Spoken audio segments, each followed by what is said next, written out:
Today, I want to share with you the remarkable story of an ancient Roman hero, whose life stands as a profound testament to power and detachment. This is not merely a historical account, it is a deep dive into the human struggle between ambition and sacrifice. We often mistakenly believe that true strength lies in holding on to power. Yet, this man proved that true freedom and greatness are found in the willing surrender of authority. We are talking about Lucius Quinctius Cincinnatus, that rare individual who, after being handed absolute power, chose not to wield it for personal gain, but to simply return to his humble life. Let us now hear the tale of the man who became a dictator for a day, yet remains immortal for all time. Rome's darkest hour. It was a period of extreme crisis in the history of the Roman Republic. The formidable Equi and Sabine tribes to the north had launched a devastating attack, completely cornering and surrounding the Roman army. A terrifying sense of impending doom settled over the city. Every Roman citizen was asking the same anxious question: who would save the Republic now? In this desperate hour, the Senate searched for a name, a man they knew was utterly free of self-interest and driven only by selfless patriotism. Only one name echoed through the halls: Lucius Quinctius Cincinnatus. But where was Cincinnatus? He was not in a palace or a military camp.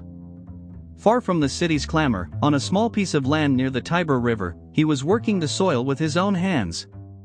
Though he had once served as a magistrate, he felt no pull toward authority or wealth. The simplest joy for him was being connected to the earth. When the Senate's delegates arrived to find him, Cincinnatus was out in his field, plowing with his oxen. He was astonished to see the official Roman envoys.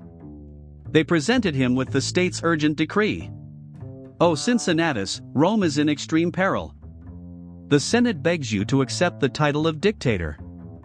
For 6 months, you shall be entrusted with all the power of Rome.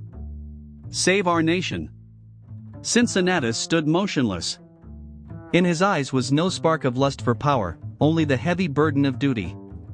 His wife, Rucilia, looked at him with tearful eyes. Would this power steal her husband's quiet life forever? But Cincinnatus gently smiled and reassured her. He laid down the plow, stepped away from the dirt, and changed his rough farmer's tunic for the Roman toga. Then, instantly sacrificing all personal comfort and peace, he set off for Rome, answering the call of his homeland. The hand of power, the heart of the earth. Upon assuming the dictatorship, Cincinnatus wasted no time. His leadership, courage, and military genius were extraordinary. He quickly organized the troops and, in just 16 days, completely defeated the enemy forces, securing Rome once more. The entire city erupted in joyous relief. The Senate was prepared to offer him more authority. His 6-month term still had over 5 months left to run. The people expected Cincinnatus to settle into the seat of power, perhaps to rule for a long time.